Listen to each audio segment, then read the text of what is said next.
Hard worker కావచ్చు, smart worker కావచ్చు, even intelligent కావచ్చు, లేదు బాగా రిచ్ మెన్, వెల్త్ ఉన్న పర్సన్ కావచ్చు. ఈ కాంపౌండింగ్ గురించి తెలుసుకోకపోతే లైఫ్‌లో ఫెయిల్యూర్‌గా మిగిలిపోవడానికి 90% ఆఫ్ ఛాన్సెస్ ఉన్నాయి. యెస్, ఈ కాంపౌండింగ్ ఉన్న పవర్ చాలామంది నెగ్లెక్ట్ చేస్తూ ఉంటారు. కాంపౌండింగ్ వాల్యూ అనేది వాళ్ళకి తెలీదు. అంటే ఈరోజు మనం కాంపౌండింగ్ గురించి డిస్కస్ చేద్దాం. ఫస్ట్ టైం ఎవరైనా ఛానల్‌కి వచ్చుంటే తప్పకుండా సబ్స్క్రైబ్ చేసుకోండి. వీడియో నచ్చితే లైక్ చేయండి. ఏమైనా డౌట్స్ ఉంటే కామెంట్ చేయండి.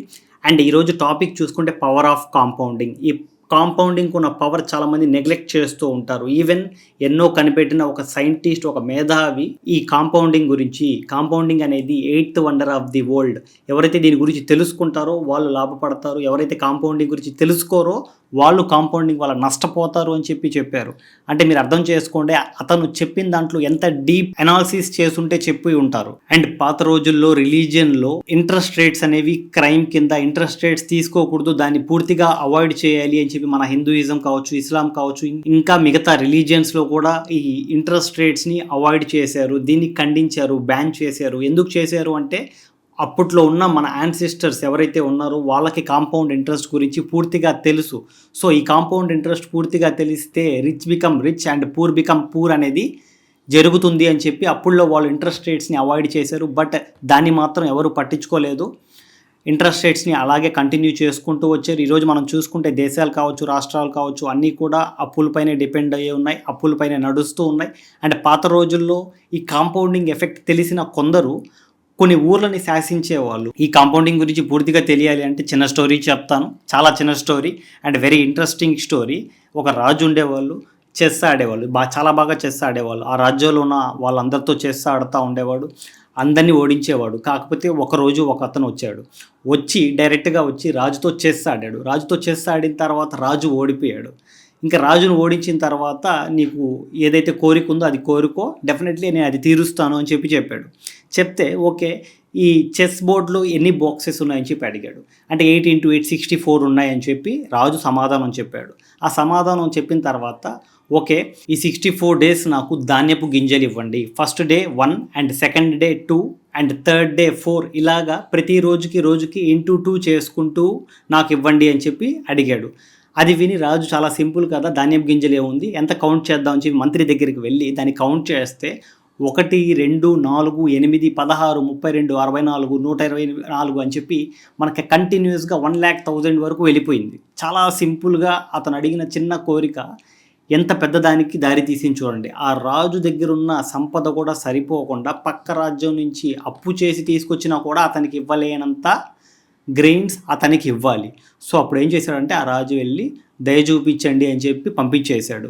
అంటే మీరు ఎక్స్పెక్ట్ చేయండి, ఈ కాంపౌండింగ్ ఎఫెక్ట్ గురించి తెలిసిన ఒక అతను ఒక రాజుని డైరెక్ట్గా హీరో నుండి జీరో చేశాడు. అంటే ఈ కాంపౌండింగ్ ఎఫెక్ట్ అనేది జీరో నుండి ఒక పర్సన్ని హీరో చేయడం కూడా చాలా కష్టం కాదు. సో ఇప్పుడు మనం కాంపౌండింగ్ ఉన్న పవర్ గురించి తెలుసుకున్నాం.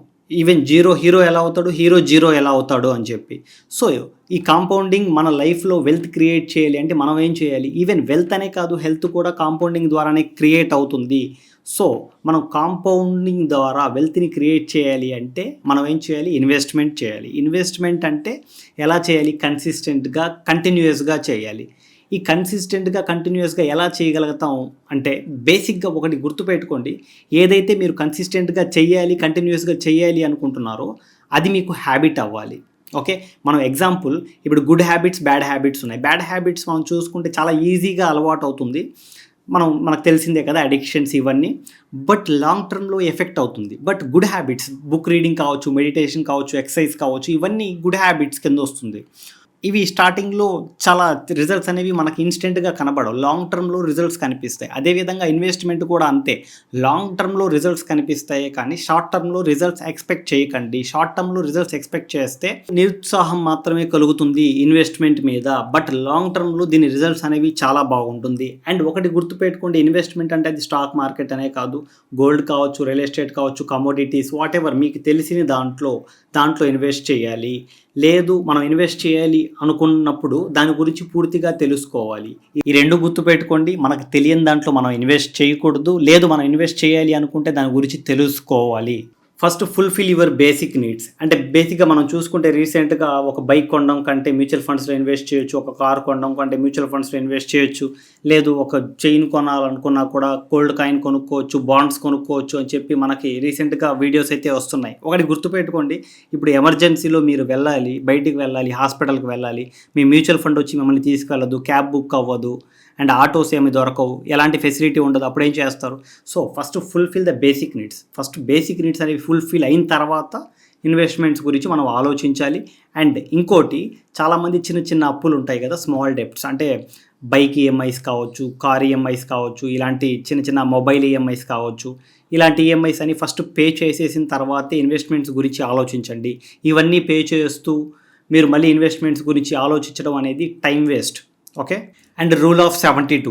ఈ రూల్ ఆఫ్ 72 అంటే ఏంటి అంటే బేసిక్‌గా మీ దగ్గర ఉన్న అమౌంట్ ఎంత ఇంట్రెస్ట్‌కి మీరు ఇన్వెస్ట్ చేస్తే డబల్ అవుతుంది, ఎంత టైంలో డబల్ అవుతుంది అనే దాని గురించి తెలుసుకోవడమే రూల్ ఆఫ్ 72. ఇప్పుడు సపోజ్ మీకు 6% ఇంట్రెస్ట్ వస్తుంది. ఎన్ని ఇయర్స్‌లో డబల్ అవుతుంది అని తెలుసుకోవాలి అనుకోండి. సపోజ్ మీకు 6% ఇంట్రెస్ట్ వచ్చింది.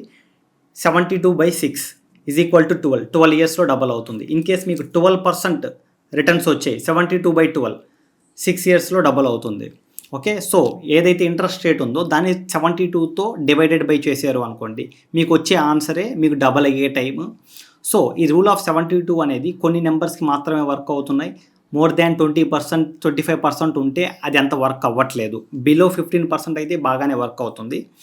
So, and compounding assets. Compounding assets అంటే ఏంటి అంటే positive compounding and negative compounding 2 ఉంటాయి. పాజిటివ్ కాంపౌండింగ్ అంటే ఏంటి? బేసిక్‌గా మనం ఏదైతే వస్తువుని బై చేస్తామో అది మనకి ఫ్యూచర్‌లో రిటర్న్స్ ఇచ్చింది అనుకోండి, అది పాజిటివ్. లేదు ఒక వస్తువుని మనం బై చేసాం, అది ఫ్యూచర్‌లో మనకి రిటర్న్స్ అంటే మనం బై చేసిన ప్రైస్ కంటే తక్కువ ఇచ్చింది అంటే అది నెగెటివ్ కాంపౌండింగ్. ఎగ్జాంపుల్ కార్స్ కావచ్చు, బైక్స్ కావచ్చు. ఆల్రెడీ 2, 3 ఉండి ఫోర్త్‌ది, ఫిఫ్త్‌ది కొనాలి అనుకున్నప్పుడు ఈ కాంపౌండింగ్ అసెట్ గురించి ఆలోచించాలే తప్ప బేసిక్ నీడ్స్‌లో ఎప్పుడు కూడా కాంపౌండింగ్ అసెట్స్ ఇలాంటివి ఆలోచించకూడదు. And positive compounding, negative compounding అంటే ఎలాగంటే ఇప్పుడు 50 ఇయర్స్ బ్యాక్ మీ ఫోర్ ఫాదర్స్, మీ గ్రాండ్ ఫాదర్స్ ఎవరైనా ఒక 2 10 రూపీస్ నోట్స్ ఉన్నాయి వాళ్ళ దగ్గర. ఒక 10 రూపీ నోట్‌తో గోల్డ్ కాయిన్ కొన్నారు. ఇంకో 10 రూపీ నోట్ అనేది ఒక బాక్స్‌లో పెట్టి క్లోజ్ చేశారు.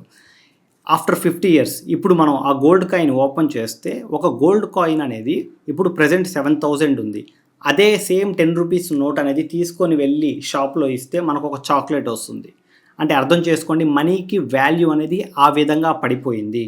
సో, ఎప్పుడు కూడా మనం ఏదైతే బై చేస్తామో అది ఫ్యూచర్‌లో పాజిటివ్ కాంపౌండింగ్ ఇవ్వాలి. అది మీ గోల్డ్ కావచ్చు, రియల్ ఎస్టేట్ కావచ్చు, లేదు ఇంకా బాండ్స్ కావచ్చు. ఇది పాజిటివ్‌గా ఉండాలి.